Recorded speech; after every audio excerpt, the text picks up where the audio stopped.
Makanya ibu dan bapak, perhatikan. Kita mendapati di dalam doanya itu mendoakan pasangan lebih dulu daripada mendoakan anak. Kenapa kita mendoakan pasangan dulu, Ustaz? Ya karena kebaikan anakmu itu tergantung kamu sama pasanganmu dulu. Kalau kita mendoakan anak dulu, tapi kita akhirnya lalai mendoakan pasangan kita, maka ketidakbaikan kita dengan pasangan, susah anak kita itu akan baik. Maka ini yang menjadi salah satu hal, materi, yang membuat kita betul-betul memahami. Ternyata kerukunan kita itu ada sebuah hati yang merasakan bahagia, yaitu adalah anak keturunan kita. Selamat datang di channel Langkah Iman Istiqomah. Jangan lupa like, komen, dan subscribe. Dan semoga kita semua mendapatkan ilmu yang bermanfaat. Amin. Alhamdulillah, tentunya senantiasa kita bersyukur betul kepada Allah atas seluruh nikmat yang Allah telah berikan pada kehidupan kita. Syukur itu merupakan salah satu amalan yang begitu besar pahalanya, Ibu. Kenapa syukur itu merupakan amalan yang begitu besar pahalanya di sisi Allah? Karena orang yang syukur itu memiliki keridhaan maksimal kepada Allah. Ridho itu kunci, Bu. Maka syukur itu pintunya. Kalau kita sudah ridho, maka kita akan mudah bersyukur kepada apapun yang telah Allah berikan pada kehidupan kita. Takaran Allah tidak pernah salah, bagian Allah tidak pernah keliru yang Allah tetapkan pada kehidupan kita. Kalau kita ridho, makanya kunci dari segala kebaikan amalan hati terletak pada ikhlas dan ridho. Orang yang ridho, justru Allah semakin ridho kepadanya. Kalau kita itu selalu memberikan keridhoan. Ketika kita yakin Allah tidak pernah salah. Ketika kita yakin Allah tidak pernah membenci dan mendolimi setiap makhluknya. Maka ridho itulah yang akan melapangkan hati kita untuk mudah bersyukur kepada Allah Subhanahu wa Ta'ala. Semakin ibu ridho, tidak protes, lapang hati kepada keputusan Allah, maka sesungguhnya semakin Allah itu ridho kepada ibu. Saya ambilkan sebuah contoh. Saya sekitar 1 bulan yang lalu, saya punya rezeki lebih, Bu. Saya kumpulkan anak-anak saya. Saya kasihkan mereka hadiah. Biasanya saya memberi hadiah kepada mereka setiap tanggal 30. Jadi tanggal beli mainan itu tanggal 30. Karena saya punya rezeki lebih, saya ingin untuk memperlihatkan syukurnya kepada anak-anak. Saya kumpulkan anak-anak. Kamu ingin beli apa, nak? Kamu ingin beli apa? Satu persatu anak-anak saya menyebutkan hadiah apa yang mereka inginkan. Ada salah satu anak saya, Bu, berkata kepada saya, kalau saya terserah Abi aja. Seridhonya Abi aja. Ketika saya mendapatkan kata-kata itu, malah justru saya ingin mengujinya. Saya berkata, kalau terserah Abi, seridhonya Abi, ya udah, nggak usah beli. Ya kalau memang Abi ridhonya nggak usah beli, ya enggak apa-apa. Ketika kita sebagai orang tua mendapatkan ada anak kita berkomentar ridho dengan apa yang kita berikan kepadanya, kita sebagai orang tua itu benci atau tambah sayang? Tambah sayang. Pengen ngasih hadiah yang ditetapkan atau pengen ngasih hadiah lebih? Yang dia lebih.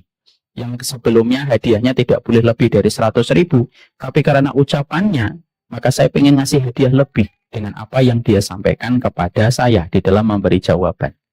Itu analogi sederhana, Ibu. Keridhaan anak kepada orang tua menjadikan orang tua itu jatuh hati kepada anak. Kita ini kadang jatuh hati sama anak kita bukan karena anak itu paling tampan, bukan karena anak itu paling cantik. Kadang-kadang karena sikap lapang hatinya dia ketika menerima kita dengan apa yang kita sampaikan. Sebenarnya begitu juga kita dengan Allah. Kita itu akhirnya akan gampang dalam kehidupan itu kalau sudah ridho, dan ridhonya itulah yang akan memberikan kepada kita kelapangan hidup. Makanya kita bersyukur betul, dan syukur itu tidak akan bisa kita peroleh sampai kita memiliki sebuah kunci yang bernama ridho pada hati kita dan jiwa kita. Ridho, Ibu. Kalaupun ada takdir pahit yang pernah kita peroleh, ridho. Kalau ada ujian sulit yang pernah kita rasakan, ridho. Karena apa? Ridho itu yang akan melapangkan, ridho itu yang akan melebarkan jiwa kita di dalam kehidupan ketika kita tahu segala peristiwa dan takdir pasti memiliki hikmah yang terbaik pada kehidupan kita. Syukur itulah yang akan menjadi sebuah pahala yang besar ketika kita sudah memberikan ridho kita kepada Allah. Makanya ketika kita sudah dalam kondisi bersyukur betul kepada Allah Subhanahu wa Ta'ala, maka itulah yang akan menjadikan kita diberikan oleh Allah banyak sekali kelapangan-kelapangan hidup. Jangan membandingkan kehidupan kita dengan kehidupan siapapun. Itu termasuk dosa besar. Kenapa membandingkan kehidupan kita dengan kehidupan orang lain itu dosa besar? Karena kamu secara tidak langsung telah menuduh Allah tidak indah dan tidak betul ketika mengurusi setiap urusan makhluknya. Sehingga kamu merasa kok dia dapat, saya nggak dapat. Kok saya umur segini sudah begini, kok dia sudah begitu, tidak akan selesai. Dan itu termasuk dosa besar. Dan kalau Allah sudah benci kepada dosa yang kita lakukan, Allah tinggalkan. Dan ketika Allah sudah meninggalkan, capek hidup kita tanpa mendapatkan energi pertolongan dari Allah Subhanahu wa Ta'ala. Inilah yang menjadikan kita paham syukur dengan ketaatan itu dimulai dari ridho. Ibu harus paham ya, dulu banyak orang menyangka taat itu lelah. Salah. Taat itu memang lelah, tapi lebih melelahkan lagi kalau kita jauh dan tidak mendapatkan pertolongan dari Allah. Itu lebih melelahkan. Semoga Allah bimbing hati kita untuk senantiasa bersyukur kepada Allah, memiliki hati yang ridho kepada setiap keputusan yang Allah telah berikan pada kehidupan kita. Tidak ada yang salah dari takarannya. Tidak ada yang salah dengan rekening ibu. Tidak ada yang salah dengan pekerjaan bapak. Tidak ada yang salah dengan pekerjaan anak kita hari ini. Tidak ada yang salah dengan pencapaian menantu kita hari ini. Yang salah itu cara kita menerjemahkan setiap ketentuan yang sudah Allah buat untuk kita. Kadang-kadang anak kita, Bu, ada yang belum kerja, membuat kita sebel. Tapi justru ketika kita sakit, anak itu yang pertama kali selalu menolong kita. Kadang-kadang ada anak kita yang kerja, kita bangga, kita sering cerita sama orang. Tapi kadang-kadang anak itu yang sering banyak alasan ketika kita sedang butuh ditemani menuju ke rumah sakit. Kita tidak pernah tahu kebaikan. Yang kita harus lakukan, ridho kepada keputusan Allah. Ridho atau tidak ridho? Angkat tangannya. Angkat tangannya semuanya. Mari kita ucapkan bareng-bareng sembari kita resapi dalam hati kita. Raditu billahi rabbah wa bil islami dina wa bi Muhammadin nabiyya wa rasulah. Saya ridho ya Allah. Ya, itu yang akan melapangkan hati kita. Jangan lagi ya nyalah-nyalahin, jangan lagi nyalahin anak kita. Kenapa kamu belum nikah? Kenapa dia sudah nikah? Kenapa dia sudah punya anak? Kamu belum punya anak. Sudahi menyalahkan Allah. Istirahatkan jiwa kita dari setiap pengaturan yang sudah Allah atur sebaik-baik pengaturan kepada manusia. Kenapa anak kecil, Ibu? Mereka itu tenang karena mereka tidak pernah ikut campur urusan orang tua. Anak kecil lihat yang di bawah 5 tahun. Anak kecil itu di bawah 5 tahun, orang tuanya punya utang, orang tuanya stres. Anaknya tetap senang aja selama orang tuanya pulang. Pernah nggak Ibu melihat ada anak Ibu umur 4 tahun gitu ya, di kamar, pojok begini gitu. Dik, lagi apa, Dik? Mikirin cicilan, mah nggak ada. Mereka tetap senang, dibelikan cilok, dia sudah gembira. Melihat bapaknya pulang jadi kuda, dia sudah gembira. Melihat ibunya senyum, tidak banting pintu, tidak banting gelas, dia sudah senang banget. Kenapa? Dia tidak ikut intervensi atas apa yang ada pada pengaturan bapak dan ibunya. Dia yakin bapak ibunya itu akan mengatur dia dengan pengaturan yang terbaik. Istirahatkan jiwamu. Karena yang membuat kita lelah, yang membuat kita letih, bukan karena Allah. Yang membuat kita lelah, bukan letih itu apa? Karena kita tidak mau menyerahkan pengaturan kita hanya kepada pengaturan Allah yang terbaik. Semoga Allah jadikan hati kita ridho dalam segala hal. Ibu-ibu yang semoga Allah rahmati dan Allah berkahi. Kita tentunya paham. Salah satu urusan yang kita harus mengerti itu, Ibu, adalah bagaimana kita di dalam kehidupan ada sebuah takdir paling panjang yang hadir pada kehidupan kita. Apa takdir yang paling panjang dalam kehidupan kita? Takdir itu bukan takdir ketika kita melaksanakan haji, karena melaksanakan haji biasanya berapa? 40 hari. Takdir yang paling panjang pada kehidupan kita bukan takdir ketika kita melaksanakan umroh, karena umrohnya kita itu adalah 9 hari sampai 14 hari. Tapi salah satu takdir terpanjang pada kehidupan kita itu apa? Salah satu takdir terpanjang pada kehidupan kita adalah takdir pernikahan. Itulah yang menjadikan kita memahami betul bahwasanya pernikahan itu merupakan salah satu takdir teristimewa pada kehidupan kita. Makanya kita mendapatkan ada 3 perkara yang Allah janjikan di dalam pernikahan, yang Allah tidak pernah janjikan kepada setiap syariat di luar pernikahan. Ketika kita membaca di dalam surat Ar-Rum ayat 21, Allah menyampaikan kepada kita, wa min ayatihi an khalaqalakum min anfusikum azwaja litaskunu ilaiha wa ja'ala bainakum mawaddatan wa rahmah. Allah itu menyampaikan kepada kita, ini merupakan ayat yang sangat populis dan ayat yang sangat famous dan viral kalau ada pernikahan. Di antara ayat-ayat Allah itu, dijadikan kalian itu berpasang-pasangan dengan sebagian dari kalian yang lainnya, supaya kalian itu mendapatkan 3, kata Allah. 1, litaskunu ilaiha, supaya kalian itu merasa tenang. Yang kedua, supaya kita merasakan cinta yang sangat mendalam, yang disebut dengan mawaddah. Dan kita merasakan rahmat pada akhir kehidupan kita ketika kita menikah dengannya. Siapapun ibu yang hari ini menjadi suami ibu, dia bukan laki-laki biasa. Dia laki-laki yang telah ditakdirkan 50.000 tahun sebelum Allah menciptakan langit dan bumi. Siapapun yang menjadi istri saya, nama siapapun, dia merupakan perempuan yang telah ditakdirkan 50.000 tahun sebelum Allah menciptakan langit dan bumi. Memberikan kepada kita betapa dahsyatnya kehidupan kita di dalam pernikahan, sampai pernikahan itu diucapkan dalam bentuk ijab qabul yang begitu singkat, tetapi berdampak panjang sampai pada kehidupan di akhirat. Berapa banyak suami yang akhirnya mereka masuk surga karena mendapatkan pertolongan dari anaknya.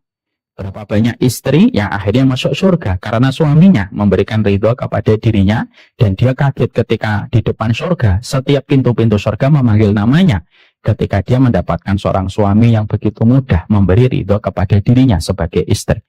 Dan begitu banyak orang nanti ketika di depan surga saling memberikan syafaat antara suami dengan istri. Karena para ulama itu mengatakan, kalaulah anak bisa ngasih syafaat bagi orang tua, suami istri pun bisa saling memberi syafaat selama mereka sama-sama beriman kepada Allah. Maka itu menambah arti betapa besarnya kehidupan kita dan kaitannya dengan masalah pernikahan. Makanya kualitas kehidupan itu selalu dimulai dari pernikahan. Makanya membangun sebuah peradaban itu tidak akan pernah lepas kecuali membangun dari keluarga. Karena ada 3 pilar peradaban itu. Membangun bagaimana madrasahnya betul-betul dengan kurikulum yang jelas. Yang kedua, membangun keulamaannya. Ulamanya harus betul-betul hanif, harus betul-betul lurus. Yang ketiga yaitu keluarga. Itu merupakan bagian yang tidak terpisahkan untuk membentuk peradaban. Tiganya rusak, jangan mengharapkan peradaban itu akan tegak. Kemenangan akan datang, kejayaan akan kita peroleh. Kalau 3-nya ini rusak, ulamanya sudah tidak hanif, madrasahnya sudah memiliki orientasi kepada industri dan tidak lagi memiliki industri, dan tidak lagi memiliki keinginan untuk melahirkan santri dan santriwati yang taat kepada Allah. Tapi orientasinya hanya untuk memenuhi kebutuhan industri dan keluarganya sudah rusak, maka hati-hati. Tidak akan pernah kita mendapatkan kejayaan, tidak akan pernah mendapatkan kebaikan pada agama kita, umat kita, bangsa kita, kalau 3 pilar ini sudah rusak. Makanya ketenangan yang paling besar itu ketenangan yang kita rasakan bersama dengan keluarga kita. Sebenarnya, kalau setiap keluarga itu disikapi dengan ilmu, dan tidak ada kerusakan pada perasaan kita, kesedihan yang paling mendalam, kecuali kesedihan yang kita dapatkan dari keluarga kita. Dan itulah yang dinamakan dengan keluarga. Makanya maaf, ketika kita sudah bicara tentang keluarga, tentunya kita bicara tentang masalah ketenangan. Karena salah satu fungsi di dalam pernikahan itu supaya kita bisa merasakan ketenangan. Dan ketenangan itu sebenarnya merupakan hajat setiap manusia. Ketenangan itu merupakan hajat setiap manusia ketika mereka menikah itu ingin mendapatkan ketenangan. Makanya sesungguhnya ketika pasangan itu sudah tenang, maka sesungguhnya dia akan mampu memberikan kualitas dalam hidupnya. Ibu, kalau laki-laki sudah tenang, urusan rumahnya selesai dengan istri yang taat, dia bisa melejit potensinya. Anak-anak itu juga bisa. Anak-anak itu, ibu, akan melejit potensinya kalau urusan dia ketika melihat orang tuanya itu dalam kondisi tenang, harmonis, rukun. Maka sesungguhnya anak-anak itu juga akan ada di dalam hatinya itu ketenangan. Dan kalau dia sudah tenang, dia bisa maksimal pada kualitas hidupnya ketika dia tidak melihat banyak pertengkaran yang terjadi kepada bapak dan ibunya. ada ruangan pada hati anak kita, di mana ruangan itu tidak akan pernah terbangun dengan baik sampai dia menjumpai bagaimana bapak dan ibunya itu memperlihatkan harmonis di dalam pernikahan, ketenangan dalam pernikahan, kerukunan dalam pernikahan. Maka yang pertama kali merasakan ketenangan itu setelah bapak dan ibunya adalah sang anak. Karena di dalam rumah kita, Ibu, ada hati selain hati kita dan pasangan kita yang senantiasa merasakan pertama kali ketika kita dan pasangan kita sedang ada masalah. Siapa yang pertama kali merasakan kalau kita sedang ada masalah dengan pasangan kita? Anak.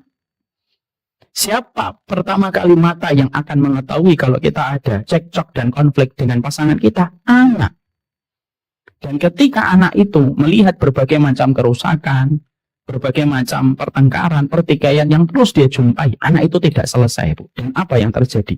Anak itu susah berkembang, susah berkualitas. Karena apa? Bayang-bayang tentang orang tuanya itu menghantui selama hidupnya.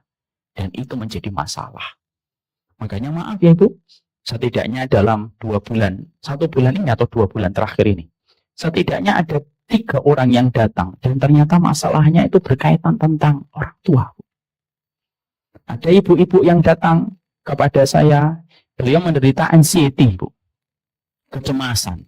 Sehingga akhirnya beliau itu kalau sudah cemas, gemeter, tidak bisa tidur dan lain sebagainya. Ternyata kita mendapati salah satu sebabnya itu apa? Beliau pernah kecewa dengan bapak dan ibunya, terutama kepada bapaknya. Ibu dan bapaknya terlibat konflik, lalu akhirnya sang anak dititipkan kepada sang budi. Supaya sang bapak dan ibu ini ketika bertengkar ini merasa tidak bersalah. Dititipkan kepada sang budi, akhirnya sang anak bertumbuh kembang, defisit kasih sayang, Bu. Karena yang dia inginkan itu mendapatkan kasih sayang dari bapak dan ibunya. Dan dia mendapati bapak dan ibunya akhirnya pisah, sang bapak akhirnya menikah kembali. Dan akhirnya dia punya hutang pengasuhan, Bu. Dia tidak suka dekat dengan bapaknya. Dan setiap dekat dengan bapaknya, memori buruk itu tergambar di pikirannya, berputar-putar. Dan akhirnya menghasilkan apa yang terjadi dan menimpa kepada beliau. Belum waktunya meledak, Bu. Akhirnya beliau menderita anxiety. Dan ketika dibedah, ternyata ada kaitannya dengan orang tua. Kita juga mendapati lagi, ada kisah lagi, Bu, ibu-ibu yang datang ke sini. Usianya sudah tidak lagi muda, hampir menuju ke 60 tahun.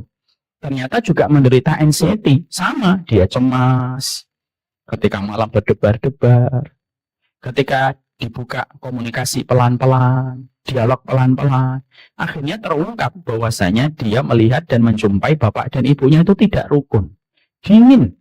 Bapaknya tidur di belakang, ibunya tidur di depan. Tapi yang dia jumpai bagaimana ibunya kalau ngomong sama orang lain ramah, akrab, harmonis. Bapaknya pun sama. Kalau ngomong sama orang lain itu rukun. Bapaknya juga supel. Tapi pertanyaan dia dari semenjak SD itu adalah, kenapa ya kalau mereka sudah pulang ke rumah, mereka tidak pernah bicara? Nah, hal itu disangka biasa. Tapi ternyata itu tidak biasa. Sang anak ini merekam tiap waktu, tiap saat, dari SMP, dari SD ke SMP, ke SMA, sampai kuliah, sampai beliau punya keluarga, sampai punya anak, anaknya sudah mau nikah. Itu akhirnya terjadi dan ternyata pada saat ketika usianya tidak lagi muda, pecah, Bu, bom waktu itu. Dan ketika ditelusuri gitu, karena kalau kita bicara dengan orang yang cemas itu kayak kita ngambil kutu di rambut, pelan-pelan, set gitu. Benar. Dialognya pelan-pelan. Dan ternyata terungkap bahwasanya ternyata salah satu di antara pemicunya itu adalah ketika dia terlalu lama melihat ketidakharmonisan yang terjadi kepada bapak dan ibunya. Ini memberikan kepada kita arti, Bu. Makanya betul kalau Allah menyampaikan kepada kita pada surat Al-Furqan 74 yang kita sama-sama sudah menghafalnya. Rabbana hablana min azwajina wa dzurriyyatina qurrata a'yun waj'alna lil muttaqina imama. Makanya kita mendapati Allah menyampaikan kepada kita, ya Allah, anugerahkanlah kepada kami pasangan-pasangan kami yang qurrata ini meneduhkan jiwa kami, anak-anak yang menjadi qurrata ayun. Dan ayat itu diberikan closing, Bu. Ayat itu diberikan penutup, dan penutupnya itu memberikan perintah kepada kita untuk merenung. Apa penutup pada ayat itu? Waja'alna lil muttaqina imama. Jadikanlah kami itu pemimpin bagi orang yang bertakwa. Kalau kita mau membedah secara korelasi, apa korelasi dari permintaan kita supaya kita mendapatkan pasangan yang qurrata ayun, tapi permintaan yang terakhir itu kita meminta supaya kita mendapatkan, kita itu menjadi pemimpin bagi orang yang bertakwa. Disitulah para ulama itu menerangkan, karena dirimu dan siapapun yang kamu cintai tidak akan pernah melesat itu kualitasnya, tidak akan pernah menjadi pemimpin orang yang bertakwa, tidak akan pernah menjadi leader dalam kebaikan kalau dia tidak mendapatkan pasangan-pasangan yang qurrata ayun di dalam pernikahan mereka. Jadi akibatnya itu apa? Kalau kamu tidak mendapatkan qurrata ayun, kamu susah untuk melesat. Kalau kamu tidak mendapatkan pasangan yang qurrata ayun, kamu susah untuk melejit. Karena ternyata kita mendapatkan perkataan para ulama, semua pahlawan Islam itu ibu lahir dari keluarga-keluarga yang qurrata ayun. Sehingga ketika kita memahami ini, rukunnya ibu dengan bapak itu bukan hanya untuk urusan hatinya ibu dan hatinya bapak, tapi untuk anak-anak kita yang pertama kali akan merasakan nikmatnya. Bertengkarnya ibu dengan bapak itu bukan hanya ibu dan bapak yang bersedih. Yang pertama kali sedih sebelum ibu bersedih itu anak-anak kita. Makanya kadang-kadang jujur deh kita dapatkan anak-anak kita kalau ngelihat kita selaku orang tua rukun, bercanda, gojek. Biasanya anak-anak kita nanti akan ngambil handphone, moto orang tuanya ketika lagi bercanda. Karena hadiah yang tidak dalam bentuk fisik, yang dirasakan begitu indah oleh anak kita itu apa? Melihat orang tua mereka bisa pergi berdua, pulang sambil bercanda. Itu sudah cukup mereka merasakan sebuah ketenangan. Kalau anak kita sudah tenang, Bu, maka dia akan mampu memikirkan apa kualitas pada hidupnya ketika dia sudah mendapatkan ketenangan bernama rumah tangga. Makanya maaf ya, itulah kenapa dalam Islam kita ini kalau mendapatkan kekurangan pasangan kita tidak diperbolehkan cerita kepada pasangan, kepada anak. Kenapa Ustadz? Supaya anak kita itu bersih melihat orang tuanya. Jangan malah ketika kita lagi ada masalah, lagi bertengkar sama suami kita, anak kita mendapatkan suplai materi yang begitu berlimpah tentang kekurangan bapaknya. Simpel. Sebenarnya mama itu nggak mau cerita, tapi ya gimana ya? Ini mama harus cerita nih. Apa kamu itu, masya Allah, naudzubillah min dzalik gitu. Yang akhirnya sang anak itu dia akan begitu berat gitu. Akhirnya dia mungkin akan sulit untuk hormat kepada bapaknya. Kenapa? Karena terlalu banyak dia mendapatkan input dari orang tuanya tentang kekurangan bapaknya. Sebagaimana bapaknya ketika lagi bermasalah dengan istrinya, lalu dia ngajak anaknya makan, lalu dia menceritakan kekurangan ibunya. Padahal anak kita tidak ada kebutuhan tentang materi kekurangan dari pasangan kita. Kenapa Islam itu menegaskan bahwasanya tidak boleh menceritakan kekurangan pasangan kepada anak? Karena anak itu lembaran putih. Biarlah lembaran putih itu dia melihat bapaknya itu dengan sosok yang dia cintai, dan biarlah anaknya itu melihat sosok ibunya itu yang dia kagumi dan dia takzimi. Kenapa? Karena dia melihat sang bapak takzim, sang bapak cinta kepada istrinya, sang istri takzim kepada suaminya, dan itu akan menjadi sebuah ketenangan. Makanya sekali lagi, ternyata bertengkarnya kita dengan pasangan itu bukan hanya tentang kita, tapi tentang anak-anak kita yang terluka. Sebelum hati kita merasakan sedih tentang pertengkaran kita, ada anak kita yang bersedih. Sebelum kita terluka dengan pertengkaran kita, ada anak kita yang terluka. Dan kalau mereka sudah tidak mendapatkan rumah itu tenang, jangan salahkan kalau mereka mencari ketenangan di luar rumah. Dan akhirnya mereka membangun loyalitasnya kepada teman-teman geng dan bestinya lebih besar. Kenapa? Karena sesungguhnya sang bapak dan ibu tidak pernah memberikan input ketenangan kepada perjalanan hidupnya ketika bertambah dewasa. Jadi terkadang ibu bukan anak yang salah, kita yang salah, tapi tidak pernah mau merasa disalahkan. Kadang-kadang bukan anak yang durhaka, kita yang durhaka. Kita marah-marah gitu sama bapaknya anak-anak di depan anak-anak, kita lah jatuhkan kehormatannya. Kita ngomong, kita bentak suami kita di depan anak-anak ngeliatin. Mungkin diem. Tapi dia akan mencatat itu dengan detail dan bisa jadi memori itu tidak akan pernah dia lupa. Ada seorang bapak, lalu dia kecewa sama istrinya pada satu pagi, lalu dia bentak-bentak istrinya di depan sang anak. Mungkin anak ketakutan karena bapaknya sudah marah. Tapi di dalam hatinya akan tergores. Dan itu bisa menjadi trigger dan pemicu ketidaknyamanan yang dia jumpai dari bapak dan ibunya. Mungkin bapak ibunya sibuk dengan perasaan mereka masing-masing dan tidak pernah menghargai posisi mereka yang hadir di antara bapak dan ibunya. Makanya ibu dan bapak, perhatikan. Kita mendapati di dalam doanya itu mendoakan pasangan lebih dulu daripada mendoakan anak. Kenapa kita mendoakan pasangan dulu, Ustaz? Ya karena kebaikan anakmu itu tergantung kamu sama pasanganmu dulu. Kalau kita mendoakan anak dulu, tapi kita akhirnya lalai mendoakan pasangan kita, maka ketidakbaikan kita dengan pasangan, susah anak kita itu akan baik. Maka ini yang menjadi salah satu hal, materi, yang membuat kita betul-betul memahami. Ternyata, kerukunan kita itu ada sebuah hati yang merasakan bahagia, yaitu adalah anak keturunan kita. Setelah kita memahami, ternyata antara kita dan pasangan kita, itu ternyata Masya Allah ya anak kita yang paling merasakan. Saya ingin menyampaikan di antara ilmu pernikahan yang sama-sama kita belajar. Saya juga bukan orang yang pengalaman, tapi juga kita belajar dari ilmu dan kita belajar pula dari setiap kesalahan kita. Kita pada kesempatan hari ini, Bu, tadi mukadimahnya. Kita belajar materinya pada kesempatan hari ini materinya adalah bukan hanya sekedar mahabbah, tetapi adalah mawaddah. Ditampilkan materinya. Bukan hanya sekedar mahabbah, tapi adalah mawaddah. Yang pertama yang kita mulai adalah kita tentunya sangat memahami betul. Ya, kita tentunya harus paham bahwasanya ketenangan suami istri itu merupakan sumber energi untuk setiap anak kita yang tercinta. Ya.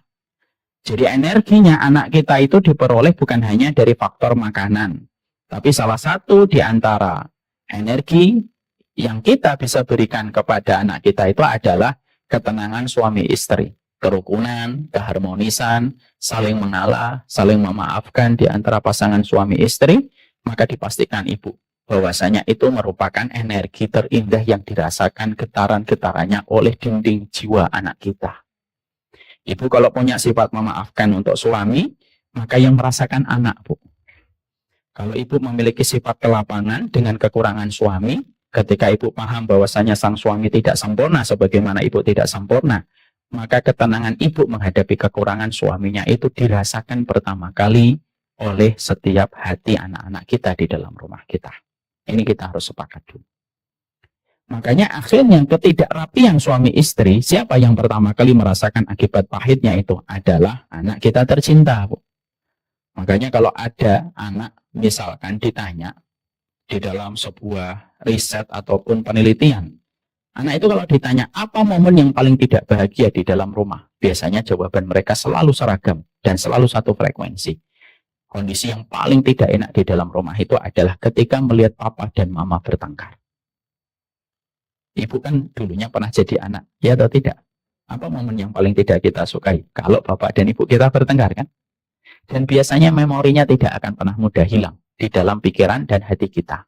Saya, contohnya. Saya ini, alhamdulillah sekali, lahir dari bapak dan ibu yang rukun. Mayoritas waktunya mereka. Mereka rukun di masa tua juga rukun sampai mereka saling berbagi, sampai di antara mereka menuju kepada alam barzakh. Tapi Ibu, saya ini pernah pada waktu kelas 2 SD melihat langsung pertengkaran bapak dan ibu saya. Sekali-kalinya seumur hidup saya. Kelas 2 SD berarti saya umur 8 tahun. Berarti kalau saya sekarang umurnya 45, walaupun kelihatan 44 ya, 45. Jangan terlalu tegang. 45 dikurangi 8 itu berapa? Berarti 37, 38, 37. 37 tahun yang lalu. Tapi memori itu tidak pernah saya lupa. Ibu saya habis nyuci baju, terus beliau ke dapur, bapak pulang. dari kantor. Entah apa yang mereka bicarakan, mereka berteriak, ibu juga berteriak, lalu akhirnya bapak pergi selama 2 hari. Itu sekali-kalinya, Bu. Dan setelah itu tidak pernah mereka bertengkar secara lisan di depan saya. Setelah itu kalau mereka bertengkar tuh biasanya mereka diam-diaman, silent treatment. Kalau ibu saya sudah ngomong, bilang sama bapakmu, ini bertengkar. Kalau bapak saya sudah ngomong, bilang itu sama ibumu, sudah selesai nggak masakannya? Gitu. Saya nanya, Bu, bapak nanya, masakannya sudah selesai belum? Nanti ibu saya jawab, bilang sama bapakmu belum. Saya itu kadang-kadang saya kayak tukang pos di rumah. Maka itu biasanya mereka bertengkar. Tapi pertengkaran silent treatment itu saya nggak pernah ingat. Tapi pertengkaran lisan itu selalu saya ingat. Dasternya ibu saya masih saya ingat sampai sekarang. Bajunya bapak saya pakai t-shirt, Bu, saat itu pakaian putih. Vespanya Piaggio yang warna abu-abu masih saya ingat. Dan pertengkaran sekali-kalinya seumur hidup saya melihat mereka bertengkar 37 tahun lalu. Tapi itu tidak pernah saya lupakan. Karena memang qadarullah bapak dan ibu orangnya itu lembut, jadi jarang bertengkar sebenarnya. Tapi sekali-kalinya pernah kepleset bertengkar. Itu sudah cukup menjadi pembuktian kepada kita. Suami istri itu kalau sudah bertengkar tentunya yang pertama kali merasakan sakit dan sempit dadanya adalah anak kita. Saya kalau tanya sama ibu, pasti momen ketika dulu mungkin ibu pernah melihat bapak dan ibunya bertengkar, mungkin sampai sekarang tidak akan pernah lupa. Maka itu menunjukkan kepada kita bahwasanya ternyata disitulah kita harus paham. Membangun dan merayakan cinta pada kehidupan kita itu penting. Karena setiap kita nanti merasakan ketenangan bersama dengan pasangan kita, maka sesungguhnya kita sedang merencanakan kebaikan dan kualitas untuk anak kita. Setelah kita paham bahwasanya kebutuhan kita terhadap pernikahan dan ketenangan itu sangatlah besar. Terutama kalau kita memang sayang sama anak, maka yang kita harus upayakan itu adalah merayakan cinta kita dengan sebuah ketenangan dan keharmonisan bersama dengan pasangan kita. Karena yang mengingat kita dan melihat kita itu adalah anak-anak kita. Disinilah kita ingin membahas pada kesempatan ini. Di dalam membangun rasa cinta itu di situ ada kata mahabbah, ada kata mawaddah. Ustaz, kalau saya harus membangun ketenangan bersama suami, di situ kan ada cinta. Cinta itu mahabbah. Maka kita menyampaikan bahwasanya di dalam kita pernikahan yang kita harus pahami, ada yang namanya mahabbah, ada yang namanya mawaddah. Dan keduanya itu berbeda. Dan hasilnya pun nanti akan berbeda. Ketika kita nanti mengetahui bagaimana mengiris perbedaan antara mahabbah dengan mawaddah. Perhatikan tulisan itu, Ibu. Mahabbah itu apa? Selama ini kita mengatakan bahwasanya kekuatan paling besar kita bersama dengan pasangan kita itu kan cinta. Cinta itu biasanya disebut dalam bahasa Arab dengan kata apa? Mahabbah. Makanya kan banyak istri menamakan suaminya di kontaknya dengan kata hubbi. Itu kalau lagi senang aja. Nanti kalau lagi ngambek juga diganti. Maka mahabbah itu apa? Mahabbah itu kecondongan hati untuk menyayangi seseorang sebatas pada urusan dunia semata. Makanya mahabbah itu umum, Ibu. Mahabbah itu dirasakan siapapun. Mau beriman, tidak beriman itu bisa merasakan mahabbah atau tidak? Bisa. Nikah dan tidak nikah bisa merasakan mahabbah? Bisa. Anak SMA dan anak baru kuliah bisa merasakan mahabbah? Bisa. Bahkan Romeo dan Juliet, walaupun saya tidak suka dengan figur dua orang ini, tapi Romeo Juliet itu disebut sebagai simbol cinta. Itu betul, itu namanya mahabbah. Walaupun berakhir tragis dengan mati bunuh diri. Itu mahabbah. Cinta. Tapi apakah memang di dalam kita menikah itu yang dibutuhkan hanya mahabbah? Emang betul bahwasanya kita sering mendengar di televisi bahwasanya biarkan cinta yang menyelesaikan masalah. Tidak bisa. Cinta kok menyelesaikan masalah? Tidak bisa. Ada nggak orang yang saling mencintai tetapi mereka terpisah dan tidak pernah tersatukan dalam pernikahan? Banyak. Makanya orang-orang yang nulis sinetron itu sebenarnya suruh ngaji di Samilang. Karena memang nggak bisa itu namanya cinta menyelesaikan masalah. Biarlah cinta yang menemukan jalan keluarnya. Nggak bisa. Nggak bisa, Mas. Nggak bisa, Fernando. Nggak bisa kayak gitu. Cinta itu merupakan bagian dari sebuah rasa dan tetapi yang menyelesaikan masalah itu bukan mahabbah. Tapi yang menyelesaikan masalah itu Allah yang menggenggam dan menitipkan setiap rasa dan setiap cinta pada hati manusia. Dan kita mengerti bahwasanya mahabbah itu kecondongan hati untuk menyayangi pada urusan semata-mata urusan duniawi. Itu mahabbah. Tapi pertanyaannya, di dalam surat Ar-Rum 21, Allah menyebutkan kata mahabbah atau mawaddah? Mawaddah. Loh, kenapa Allah menyebutkannya kata mawaddah? Wa min ayatihi an khalaqalakum min anfusikum azwaja litaskunu ilaiha wa ja'ala bainakum mawaddatan wa rahmah.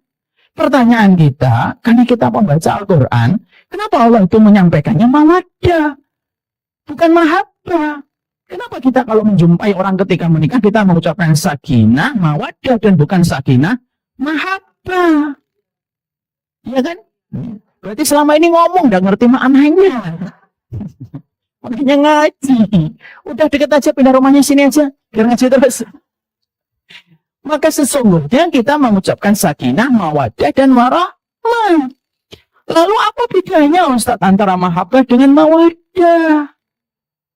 Supaya ketika kita mengetahui kenapa Allah menggunakan kata mawaddah dan pertanyaannya, apa bedanya dengan mahabbah? Lalu nanti kita bertanya, rumah tangga saya mahabbah atau mawaddah? Maka mawaddah itu disampaikan oleh para ulama. Next. Mawaddah itu adalah sebuah kekuatan, konsep tertinggi rasa cinta yang mendorong ia kepada orang yang dia kasihi menuju kepada surga. Itu namanya mawaddah, Bu. Itu namanya mawaddah. Jadi konsep tertinggi cinta dalam Islam itu bukan mahabbah, tapi konsep tertinggi dalam cinta itu namanya mawaddah. Mawaddah itu apa? Konsep tertinggi dalam cinta untuk mendorong orang yang ia cintai menuju kepada surga. Itu namanya mawaddah. Cintanya dalam, saking begitu dalamnya, dia tidak ingin ketemu di dunia, tapi ingin berjumpa kembali di akhirat. Itu namanya mawaddah. Ya. Itu namanya mawaddah. Makanya kalau ada bapak ibu bertengkar, lalu akhirnya dua-duanya emosi dan berkata, moga-moga nanti di akhirat gak ketemu kamu. Nah, itu bukan mawaddah. Karena konsep tertinggi dalam rasa cinta itu apa? Mawaddah. Cintanya itu mendalam, lalu diikat oleh Allah cintanya, saling membutuhkan dalam taat, saling berhajat dalam ibadah. Dan keinginannya untuk menuju kepada surganya itu besar. Dan itulah yang disebut dengan mawaddah. Orang yang mahabbah belum tentu mawaddah. Tapi orang yang mawaddah pasti mahabbah. Sehingga ketika kita dalam kehidupan ini kalau hanya menghiasi rasa cinta, ketika kita menikah, mengerjakan perkara-perkara misalkan kita rekreasi, ketika kita liburan, itu hanya mahabbah. Tapi ketika kita dalam pernikahan itu bukan hanya menghiasi dengan mahabbah, tapi sudah saling mengingatkan kepada ketaatan. Maka itulah yang disebut dengan mawaddah. Dan mawaddah itu merupakan perkara yang akan membantu Allah, akan dibantu sama Allah. Diberikan pertolongan kepada setiap orang ketika mereka sudah memberikan konsep cintanya itu mawaddah. Nanti kita akan sampaikan bab itu. Tapi kita bedakan dulu antara mahabbah dengan mawaddah. Ada pasangan saling cinta, Bu. Tidak bisa pisah. Bahkan mereka tiap pagi lari. Tapi istrinya pakai celana pendek. Misal, bukan berarti kita lebih baik. Misal, contoh aja. Maka istrinya itu tidak menutup aurat. Suaminya mencintainya. Itu mahabbah atau mawaddah? Itu mahabbah. Ketika ada suami istri, lalu mereka janjian untuk makan malam di satu restoran. Mereka akhirnya merayakan bagaimana pertemuan mereka. Mereka saling mengingat bagaimana perjumpaan mereka pertama kali. Tapi hanya sebatas itu. Itu mahabbah atau mawaddah? Itu mahabbah. Adapun mawaddah itu adalah konsep yang lebih tinggi daripada konsep sekedar mahabbah. Ketika ada seorang suami, ketika melihat rambut aurat istrinya itu kelihatan, lalu dia mengatakan dan berbisik kepada istrinya, "Dek, ma, rambutnya kelihatan." Langsung dia rapikan. Itu mawaddah. Ketika bapak dan ibu lalu akhirnya duduk bareng-bareng, lalu ketika sang suami berkata atau istrinya berkata, "Mas, kamu kan tiap hari sholat di masjid." Iya, mau sekali-kali setelah sholat di masjid, sholat isya, langsung pulang, ngimamin aku dong, sholat isyanya 2 kali. Boleh nggak sholat isya 2 kali? Boleh. Yang pertama itu menjadi wajib, yang kedua itu menjadi sunnah. Maka sesungguhnya ketika kita akhirnya ada laki-laki, dia sholat isyanya di masjid, langsung cepat pulang, lalu ngimamin istrinya ketika di rumah, itu namanya mawaddah. Dan mawaddah itu hal yang indah, Bu. Kenapa? Karena kita tidak melulu merasakan hanya masalah cinta, tapi kita membawa konsep cinta kita menuju kepada tempat terindah dalam kehidupan untuk merayakan cintanya kita bersama pasangan kita, yaitu adalah di surga dengan kata mawaddah itu. Banyak orang itu terkadang hanya mahabbah, tapi belum tentu dia mawaddah. Sehingga akhirnya dia menikmati aja perjumpaannya, pertemuannya, tapi tidak pernah ada kajian, tidak pernah membaca Quran bareng-bareng, tidak pernah sholat malam bareng-bareng. Mungkin orang-orang itu rukun, tidak pernah bertengkar, tapi konsep cintanya hanya sebatas mahabbah. Orang yang hanya mencintai mahabbah itu masih banyak cobaan yang nanti akan dihadapi. Makanya Masya Allah, saya tuh pernah nanya sama ibu saya begini. Ibu, apa doanya ibu yang saya tidak pernah menyadarinya? Lalu saat itu ibu saya tuh ngomong, ada 2 doa ya nak, yang kamu itu mungkin tidak menyadarinya. Apa itu ibu? Ibu saya berkata, yang pertama, ibu itu berdoa, selalu berdoa. Semoga Mas Yusuf dan Mbak Risma wafat sebelum ibu wafat. Saat itu mungkin kisah ini pernah saya sampaikan. Saat itu saya nanya sama ibu, kenapa ibu gitu? Ya supaya ibu menuntaskan setiap tugasnya dan pekerjaan yang Allah berikan kepada ibu. Dan ibu menepati janjinya. Kelihatannya kok Masya Allah gitu, tenang gitu. Allah nitip, lalu saya kembalikan keduanya, lalu siap-siap, lalu saya siap-siap untuk kembali kepada Allah.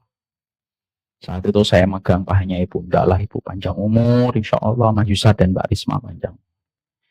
Dan saya tahu betul, doanya ibu yang pertama tidak dikabulkan. Kakak saya, perempuan, meninggal 6 tahun setelah ibu. Kakak saya Mas Yusuf sama saya, masih hidup sampai sekarang. Di situ kita mendapati bahwasanya ada kata-kata yang selalu saya soroti. Ibu pengen menepati janjinya sama Allah. Jadi kata-kata itu yang sering saya pakai gitu ya. Hidup kita itu sebenarnya sedang menepati janjinya sama Allah. Ada yang kedua. Yang kedua apa ibu? Yang kedua itu ibu selalu meminta gitu. Kalau boleh. Ibu tidak ingin wafat setelah bapak. Kalau bisa wafatnya sebelum bapak. Saya tanya kepada ibu, kenapa bu gitu? Karena ibu tidak bisa membayangkan bagaimana nanti beribadah tanpa ada bapakmu. Karena ibu terbiasa sholat malam bareng, ngajinya bareng, kemana-mana bareng gitu. Jadi ibu tidak bisa membayangkan kalau sudah tidak ada bapak. Biarlah ibu meninggal dulu. Karena saya tahu bapak itu pasti kuat setelah ibu meninggal dunia. Dan untuk yang kedua ini Allah kabulkan. Ibu meninggal 5 tahun sebelum bapak. Tapi dari percakapan itu saya paham betul bu. Saya merasa ditampar dengan kata jawaban dari ibu. Saya selalu menyangka konsep tertinggi dalam kehidupan manusia itu cinta. Tapi dari percakapan dan dialognya ibu saya dengan saya baru tahu konsep tertinggi itu bukan cinta. Konsep tertinggi itu ketika kita dijadikan hatinya sudah satu klop dengan pasangan kita, lalu kita menjalani ketaatan, dan kita tidak bisa membayangkan ibadah tanpa kehadiran dirinya. Sebagaimana botol ketemu dengan tutup yang pas. Itulah yang dinamakan dengan konsep tertinggi pada masalah cinta. Makanya kan saya sudah sering nyampaikan kan ibu, gimana bapak saya setelah ibu meninggal dunia hari Senin, seminggu beliau tidak tahajud. Saya tidak bermaksud mencucikan siapapun di hadapan Allah. Banyak orang lebih soleh, tapi saya cuma cerita yang saya tahu. Bapak saya itu seminggu tidak sholat tahajud. Sebagai anak yang tahu bagaimana bapak itu rajinnya sholat tahajud setiap malam. Kan saya nanya sama bapak, kok bapak nggak tahajud itu? Bapak saat itu menyampaikan jawaban. Bapak bukannya tidak tahajud, nak. Bapak belum siap. Kalau nanti bapak tahajud, lalu bapak salam, yang biasanya ibumu di sebelah kanan, pakai sajadah biru. Saya tahu sajadahnya ibu memang biru, pakai mukena putih. Dan itu tidak lagi bapak lihat ketika sholat tahajud. Kasih waktu bapak untuk bisa menata hati. Insya Allah. Saya lihat, itulah yang dinamakan dengan sebuah konsep tertinggi dalam masalah cinta. Yaitu mawaddah. Kita terkadang hanya menghiasi pernikahan kita itu hanya sekedar mahabbah. Sholat malamnya kita yang paling terakhir bersama dengan pasangan kita. Tahun 2019 ganti presiden. Dan presidennya nggak ganti-ganti sampai sekarang. Gitu. Itu terakhir kali. Terkadang kita membaca Al-Qurannya sudah begitu lama. Maka kalau kita hanya bertemu, berjumpa, makan di luar bersama, lalu liburan ke tempat yang kita tuju bersama, itu sekedar mahabbah. Dan mahabbah itu tidak menjanjikan kebaikan dan pertolongan apapun di sisi Allah. Hanya mawaddah yang bisa memberikan kepada kita pertolongan. Saya punya teman, ibu. Teman saya ini hafal 15 juz. Lalu ketika menikah, istrinya hafal 30 juz. Istrinya santriwati. Beliaunya LC dari Fakultas Syariah. Ketika mau menikah, saya termasuk yang agak godain beliau. Antum yakin nih istri antum 30 juz? Insya Allah. Antum hafalannya baru 15 juz. Ya tidak apa-apa. Nanti kalau antum imamin, antum muter-muter 15 juz. Nanti istri antum ngeluh, mas 15 juz saja gitu. Tidak apa-apa lah. Nanti saling melengkapi. Saya punya ilmu alat yang lainnya yang dia tidak miliki.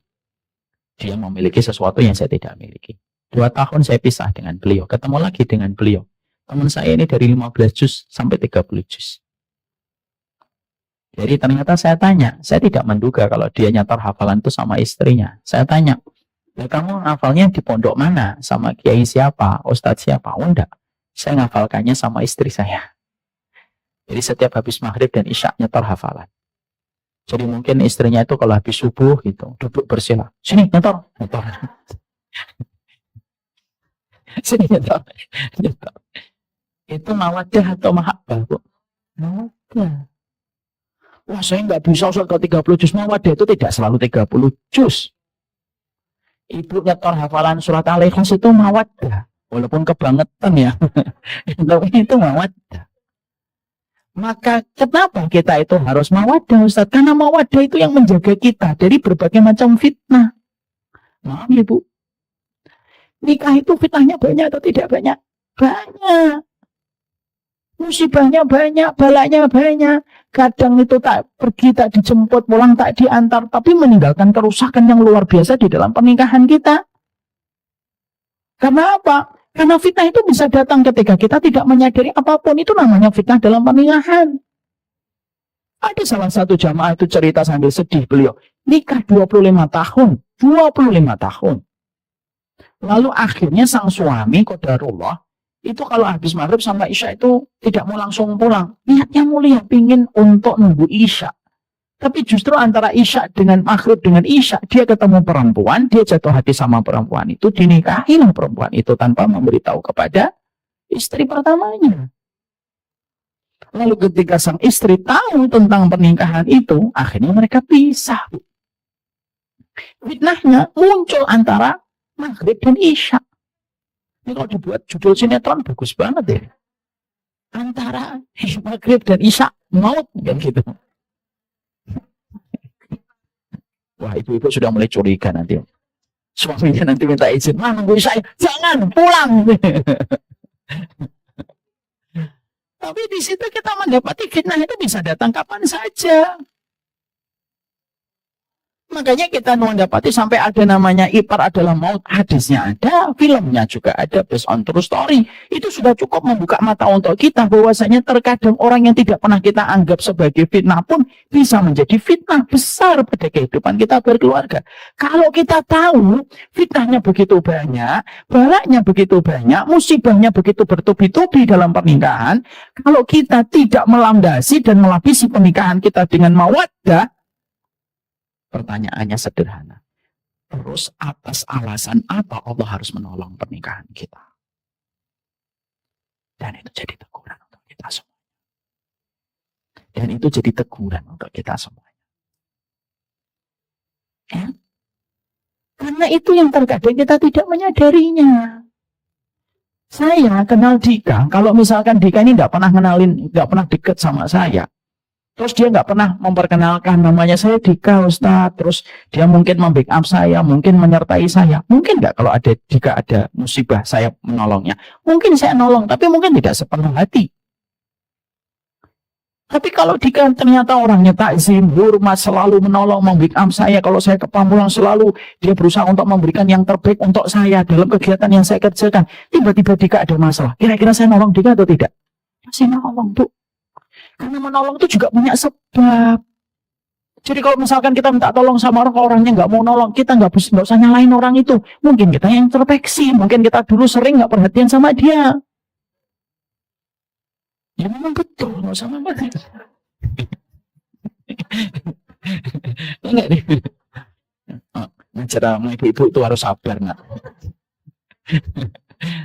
Maka sama, itu analogi sederhana, Bu. Nah kalau kita dan suami kita, tidak pernah kita mengingatkan suami kita, tidak pernah kita menjalankan ketaatan bersama suami kita, dan visi kita bukan menuju visi surga, tapi hanya untuk duniawi semata. Yang penting tidak bertengkar. Hanya itu saja tujuan dan visi kita berkeluarga. Yang penting tidak bertengkar aja sudah alhamdulillah, Ustaz.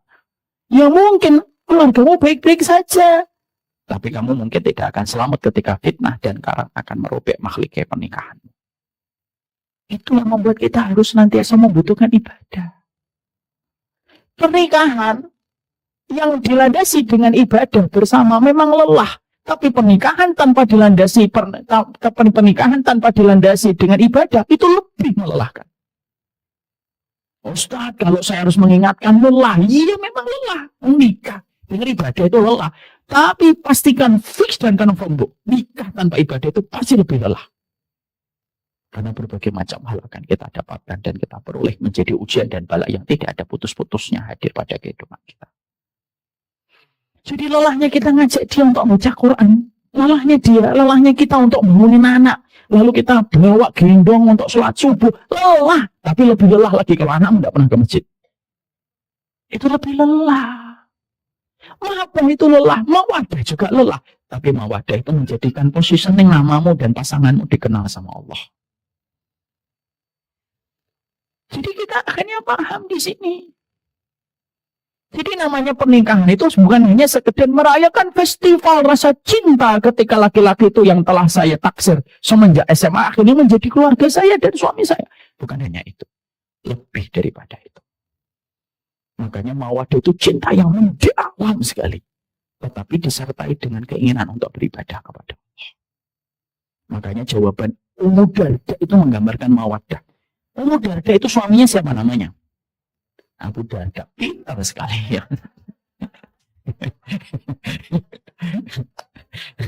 Masya Allah. Alhamdulillah nggak menjawab Abu Lahab ya kan? Ya, ada seorang wanita, sahabat wanita Ummu Darda. Ketika meninggal, beliau ini wanita yang terkenal kecantikannya, kesolihannya. Akhirnya banyak para sahabat melamarnya. Termasuk yang melamarnya itu sahabat Muawiyah. Ketika dilamar sama sahabat Muawiyah, seorang sahabat yang gagah, keturunan Quraisy, pembesar Quraisy di kota Mekah, dan sahabat besar juga. Maka Ummu Darda itu menolak. Nah, Muawiyah itu kaget loh. Orang semacam diriku ditolak. Lalu nanya, kenapa kamu menolakku? Jadi laki-laki kalau ditolak boleh nanya alasannya. Dan misalkan, kok saya ditolak? Kurang tampan apa saya? Kalau itu sih lebay sih. Ya, tapi Muawiyah nanya, kenapa kamu nolak? Jawaban dari Ummu Darda itu adalah, Bukan aku menolakmu, wahai Muawiyah, tetapi aku ingin bersama dengan Abu Darda di surga karena aku ingat perkataan Nabi, istri akan bersama dengan suaminya yang terakhir dan cukuplah Abu Darda menjadi suamiku terakhir dunia dan akhirat. Itu mawaddah. Paham ya? Jadi mawaddah itu merupakan perkara yang sangat fundamental pada kehidupan pernikahan kita. Ketidaksolatan suami kita berbulan-bulan di masjid itu namanya sudah merusak mawaddah kita sebenarnya. Dan yang kita khawatirkan apa? Kalau sudah hati jauh dari Allah, petikan api seperti itu akan membakar semua. Dan itu yang paling kita khawatirkan. Paham? Sampai di sini Ibu? Ya. Maka ketika kita memahami bahwasanya mawaddah itu menjadi salah satu hal fundamental pada pernikahan kita, maka kita harus paham, Ustadz, saya ingin menjadikan rumah tangga saya bukan hanya mahabbah, tapi menjadi mawaddah. Tapi ingat kaidahnya ini, sebentar, lihat. Rumah tangga nubuwah itu adalah yang tidak tegang dan tidak kaku. Artinya, kalau ibu-ibu pada kesempatan ini akhirnya sudah mulai belajar, ya Allah, saya ingin mawaddah dan tidak hanya sekedar menjadi mahabbah. Ingat ya, jangan terlalu kaku. Jangan terlalu kaku dan tegang. Sehingga akhirnya nanti ketika ibu-ibu pulang ke rumahnya langsung ibu itu tegang. Sini Mas, qala Allah Ta'ala fil Qur'anil Karim. Jangan. Dan janganlah keinginan kita ketika kita ingin merubah dari mahabbah menuju kepada mawaddah, itu berarti bahwasanya kita tidak menghargai prosesnya. Jangan suka mengukur ukuran sepatunya ibu dengan ukuran sepatu suami. Ini memang betul. Betul. Karena mungkin ibu diberikan oleh Allah kesempatan seorang suami yang memberikan kepada ibu fasilitas, silakan ngaji. Kadang-kadang suami kita belum sempat ngaji. Ngajinya hanya Sabtu, itu pun ngantuk. Sehingga terkadang ada seorang suami itu, istri itu kayak mobil Formula F1, F1, tapi suaminya itu kayak Mikrolet Tambun Bekasi. Kadang-kadang memang begitu. Saya tidak mau ketika saya menyampaikan mawaddah ini, setidaknya ada dua yang saya tidak mau. Yang pertama, ibu nanti akhirnya apa? Menghakimi keluarga orang lain. Dik, kelihatannya keluargamu itu mahabbah, deh, nggak ada mawaddahnya. Nggak usah kayak gitu. Tinggalkan itu gaya-gaya jamaah dulu yang suka menghakimi, nggak usah. Itu yang pertama, jangan kayak gitu ya. Terus buat status, alhamdulillah keluargaku mawaddah. Nggak usah. Kalau kata anak saya nomor 6 itu sombong. Kata Basim, kemarin nanti lagi datang. Ya. Yang kedua, yang kita harus pahami adalah ketika kita ingin menjadikan keluarga kita, ya Allah, ternyata keluarga saya selama ini mahabbah. Oke, keluargamu selama ini mahabbah. Saya ingin naik giginya, saya ingin upgrading menuju mawaddah. Saya pesan untuk diri saya dan untuk kita, jangan tegang dan kaku. Nabi, keluarganya itu Nabi penduduk surga. Apakah Nabi itu tegang? Enggak. Nabi bercanda. Nabi tidak setiap hari ngomong sama Aisyah, qala Allah Ta'ala wahai Aisyah, duduk qala Allah Ta'ala wahai Aisyah. Enggak. Coba ibu bisa bayangkan, Nabi lomba lari dengan ibunda Aisyah. Lomba lari dengan ibunda Aisyah. Ketika dalam peperangan, lalu para sahabat, sana kalian ke depan dulu. Ya Rasulullah, bagaimana engkau? Biar saya sama Aisyah dulu sebentar. Para sahabat tahu Nabi ingin berduaan dengan ibunda Aisyah. Para sahabat ke depan. Nabi langsung, kamu lihat titik itu wahai Aisyah, ayo kita lomba lari. Aduh, pemimpin surga, ditakutin Romawi, ditakutin Persia. Orang yang paling bertakwa di atas muka bumi yang tidak ada yang mengalahkan ketakwaannya, lomba lari dengan ibunda Aisyah.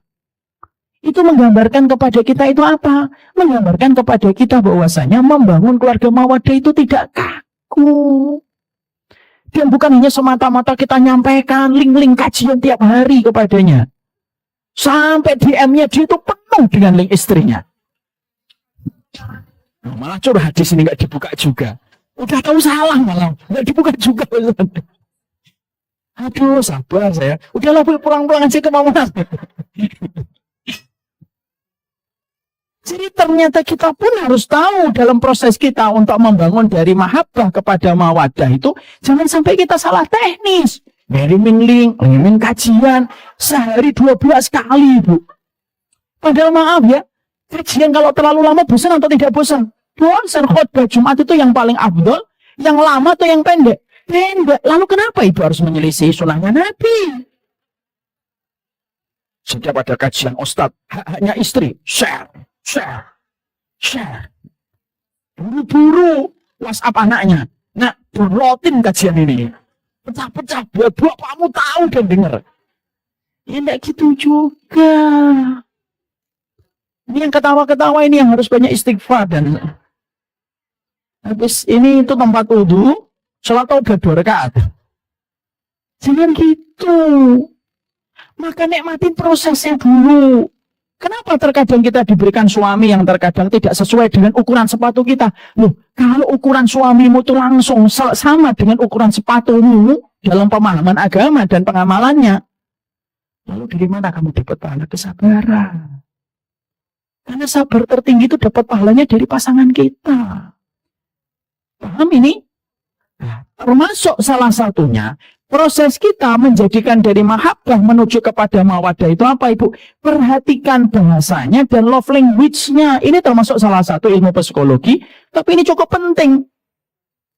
Karena terkadang, Ibu, yang semuanya dirahmati oleh Allah, kadang-kadang suami kita tidak bisa menerima apa yang kita inginkan dan kita harapkan darinya untuk sama-sama menuju kepada mawaddah dan bukan hanya mahabbah, maaf. Kadang-kadang karena tangki kasih sayang suami kita habis. Kita sekedar menuntut, tetapi kita tidak pernah melaksanakan kewajiban dan memenuhi tangki kasih sayang dia. Sebagaimana istri kadang-kadang tidak mau mendengar kita, itu bukan karena mereka itu nusyus. Kadang-kadang istri itu tidak mau mendengarkan nasihatnya seorang suami karena ada love language, tangki kasih sayangnya kosong. Sehingga akhirnya setiap yang kita sampaikan disalah artikan ketika mereka tidak memiliki tangki kasih sayang.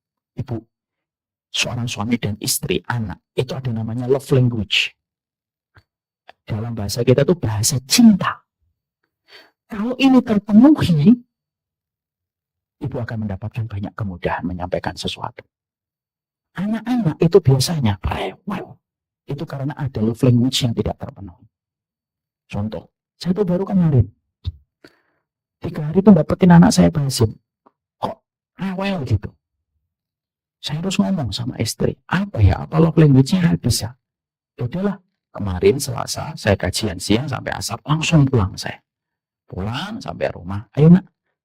Kita main di luar. Saya ajak main. Quality time bersamanya. Saya peluk. Saya usap. Saya puji gitu. Alhamdulillah, Bu. Pagi ini sekolahnya semangat kembali.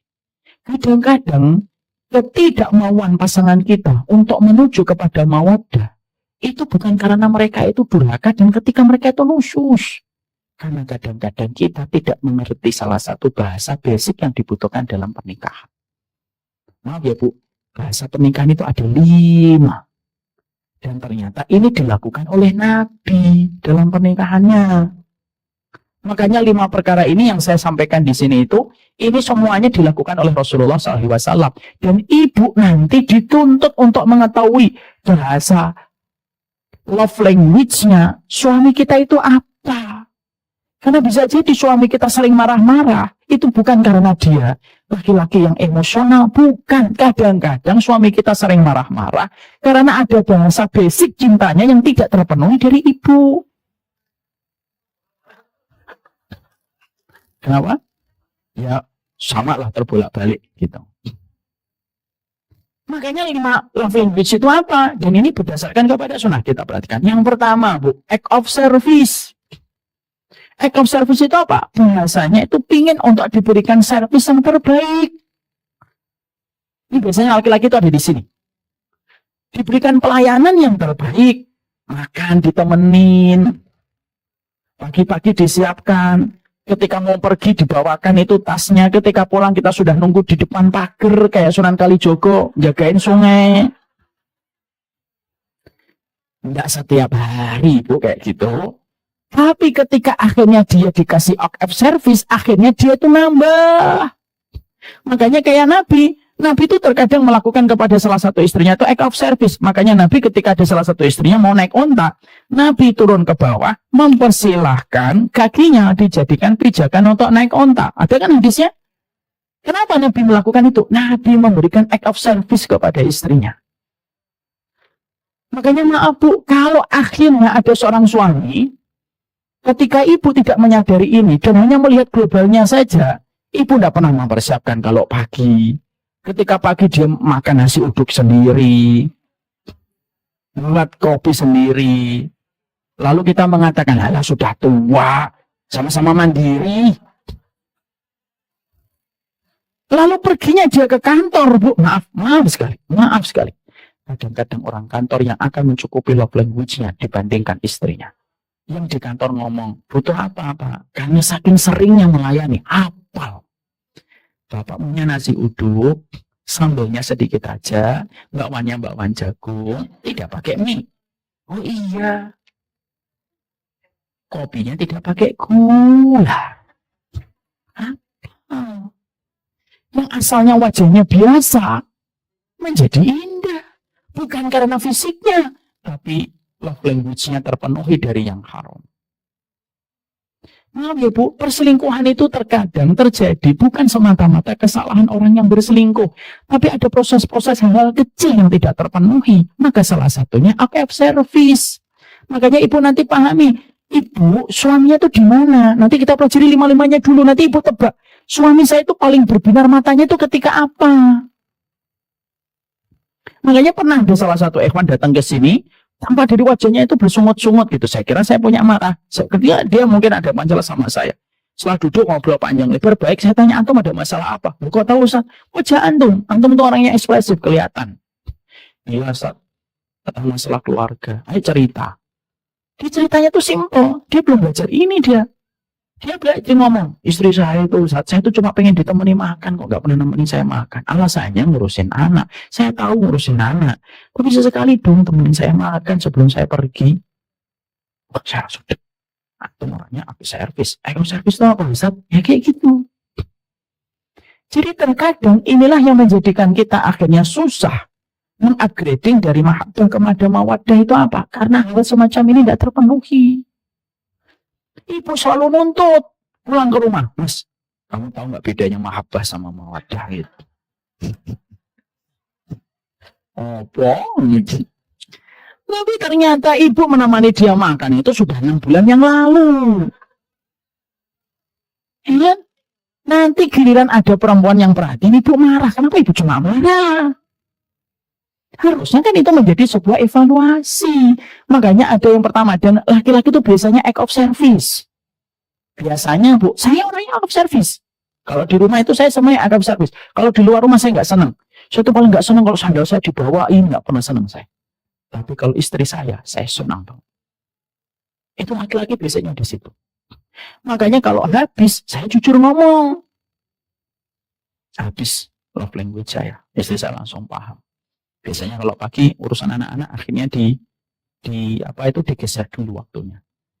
Dia memprioritaskan saya dulu, nemenin makan, nyiapin tasnya. Sekali, 2 hari, 3 hari, 4 hari sudah Bu, sudah terpenuhi. Kalau love language-nya sudah terpenuhi, bicara apa saja itu lebih mudah mengalir dan lebih mudah untuk ketemu di satu tujuan. Act of service. Yang kedua, quality time. Ini biasanya perempuan nih di sini. Makanya Masya Allah kalau saya mendapati ada bapak-bapak Anda ini mungkin istri antum sepaneng tegang. Kenapa? Terlalu lama di rumah. Nah perempuan itu biasa love language siapa? Quality time. Kenapa? Yang namanya ibu-ibu itu kan memang tawanan. Istri itu tawanan, ya atau tidak Bu? Kan? Ya mau usah ngomong betul. Istri itu tawanan karena semenjak nikah dia kemanapun minta izin. Dika ini dengerin Dika. Ya? Maka sesungguhnya dia kemana-mana minta izin. Sekalinya keluar paling dicari atau tidak? Paling dicari sama anak-anaknya. Kadang-kadang ibunya ya Allah nak baru setengah jam. Ibu di mana? Mama di mana? Ibu di mana? Pulang. Karena dia tawanan di dalam rumah. Makanya kalau ada barang hilang yang dicari siapa? Ibunya.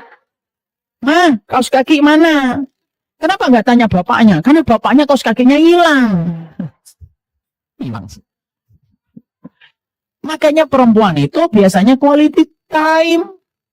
Makanya Dika kalau antum melihat istri antum, kalau ditanya sudah pendek-pendek, gimana? Ya, enggak. Kalau istri antum sudah pendek-pendek itu bukan berarti dia nusus. Jangan buru-buru mengatakan istri nusus. Tidak ada untukmu ridho dari suami. Jangan gitulah. Bisa jadi istri kita itu dalam kondisi sumpah. Iya, nggak usah itu ada tahu, makanya saya wakili. Nanti tolong kajian yang 2 jam potong yang ini aja ya. Yang tadi nggak dipotong. Maka quality time. Makanya ketika semacam itu ajak muter. Makanya saya tuh sampai beli motor, salah satunya pertimbangannya itu apa? Bukan apa-apa, saya beli motor itu untuk bisa ngajak ibu kadang-kadang keluar. Ngurusin 8 anak, nggak capek bu. Makanya ketika nutup pintu tuh saya sudah bisa ngerasain ini. Nutup pintunya doang, wah ini love language-nya habis. Karena wanita itu kalau merasakan sesuatu tuh ngomong. Cuma dengan pikirannya, nggak dengan lisannya. Jadi kita tuh harus nebak. Jadi perempuan itu kalau ada apa-apa itu ngomong. Cuma di pikirannya doang. Jadi kita harus nebak. Oh ini love language. Makanya kadang-kadang akhirnya, ayo diajak. Istri saya itu ibu diajak muter-muter galaksi. Makan cilok. Ini udah seneng dia. Es coklat dia sukanya itu. Coklat senang pulang, kita sudah gembira gitu. Makanya kadang-kadang sebelum kita membuka pintu atau sebelum membuka pagar itu, saya kadang bercanda, jangan langsung dibuka. Kenapa? Mari kita mulai hari yang membagongkan ini. Terus kan kita sama anak-anak. Tapi itu quality time. Makanya dia tuh harus melihat istri antum apa. Oh quality time saat istri saya sering diajak keluar 3 hari sekali, ajak muter aja ke Bekasi gitu kan. Istri antum ada? Mana dia? Masya Allah. Sering diajak keluar nggak? Ya, dia takut jawabnya. Maka yang kedua itu quality time. Yang ketiga, word of affirmation. Suka muji bu. Karena kadang-kadang ada tipe laki-laki itu suka dipuji bu. Karena apa? Menunjukkan heroisnya dia ketika dipuji sama istrinya dan keluarganya.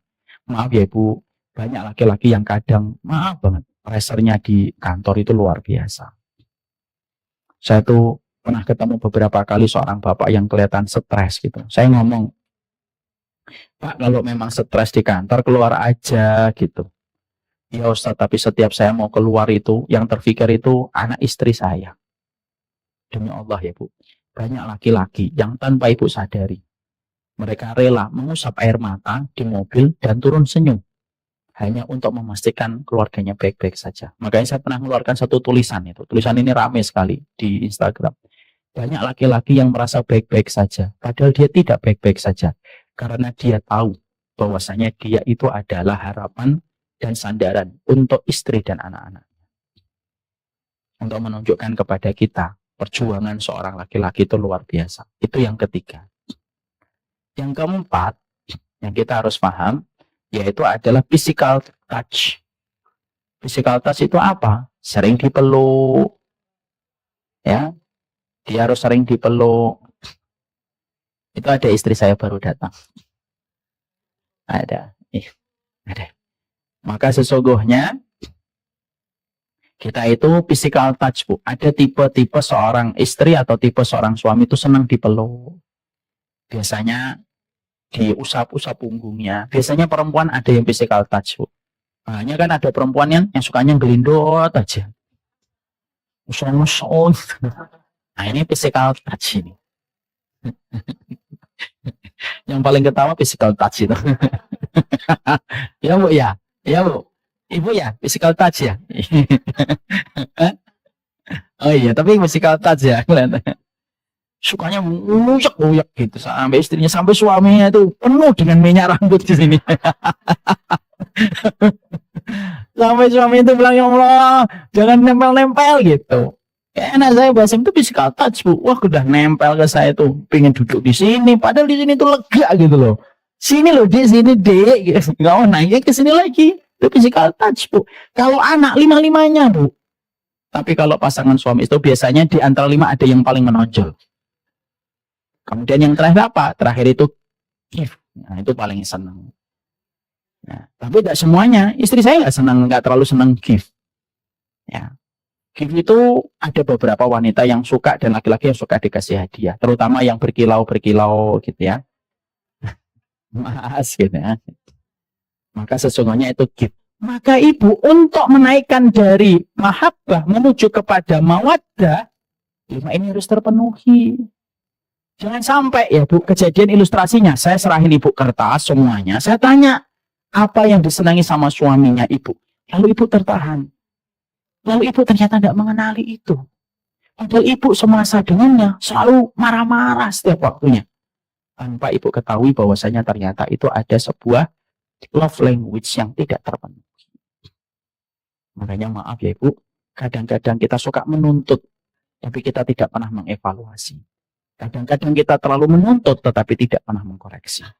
5 perkara itu, physical touch, act of service, quality time, word of affirmation, kemudian gift, itu basic pada kehidupan kita. Maka semoga Allah memberikan kepada kita hal ini. Nanti Ibu, silakan dapatkan kajian ini. Nanti didengarkan sama suaminya. Kalau suaminya sudah dengarkan, bilang sama suaminya, ibu tuh love language-nya apa? Ngomong sama suaminya. Mas, saya itu love language-nya. Biasanya kalau perempuan itu 2, kalau saya 5-5-nya, Mas. Ya. Langsung suaminya kejang-kejang. Langsung suaminya bilang, ya lain kali gak usah ikut ke sambilan. Nggak, artinya ibu sampaikan. Saya itu orangnya quality time. Saya itu orangnya physical touch. Kalau kamu apa Mas? Kesukaanmu, saya tuh sukanya tuh act of service, saya pengennya dilayani, pengennya kalau malam itu handphone itu kamu yang ngecasin, saya bisa ngecas, tapi kalau dicasin sama dirimu itu lebih seneng. Jadi jangan kita langsung alasan gitu, mentang-mentang suaminya lari maraton gitu, terus setiap pagi nggak mau ngambilin nasi, kita ngomong, udah ngambil nasi Mas, mau nggak mau lari maraton aja bisa, ngambil nasi nggak bisa. Ini istri macam apa? Jadi jangan begitu. Mari kita bangun tradisi yang baik. Bahwasanya proses kita dari mahabbah ke mawaddah itu dinikmati prosesnya. Jadi jangan, anak nggak mau ya ibu, nanti ibu sampai pulang ke rumah, lalu ibu nuntut. Mas, kita nikah ini 17 tahun ternyata cuma mahabbah. Kecewa aku gitu. Sebelum kita kecewa, bisa jadi suami kita pun sudah kecewa dengan kita sebelumnya, cuma dia pandai untuk menyimpannya. Jangan untuk menuntut materi, bukan untuk menuntut, tapi materi untuk memperbaiki bersama. Jangan langsung nulis, Mas kamu harusnya dengar kajian ini, tidaklah untuk ibu dulu. Untuk ibu dulu. Kenapa harus ibu dulu? Nanti kalau ibu berubah, insya Allah, sang suami itu bisa berubah. Jangan kemudian ibu langsung mengatakan, alah, lihat-lihat dulu dong suaminya. Ngapain saya ngeliat suaminya ibu? Yang nikah ibu. Saya suruh. Saya tuh kadang-kadang kalau nyampein kajian gitu ya, tentang bagaimana ridho suami gitu ya. Saya tuh kadang-kadang lucu baca di sosial media. Lihat-lihat dulu dong ustadz suaminya. Ngapain saya ngeliat suami ibu? Yang nikah ibu, yang terima lamarannya ibu. Kok saya suruh ngeliatin? Kita harus mulai dari diri kita.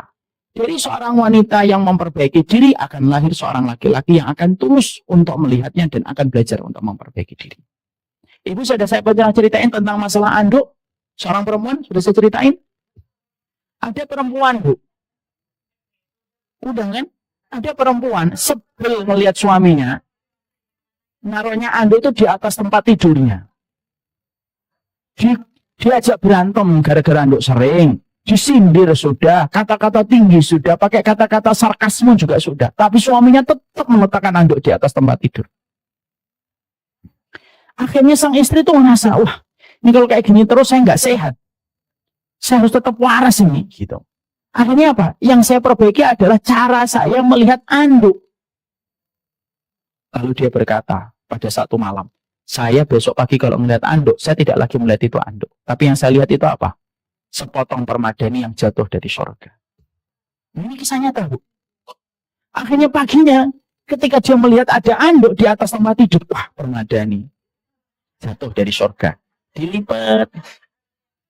Terus dijemur.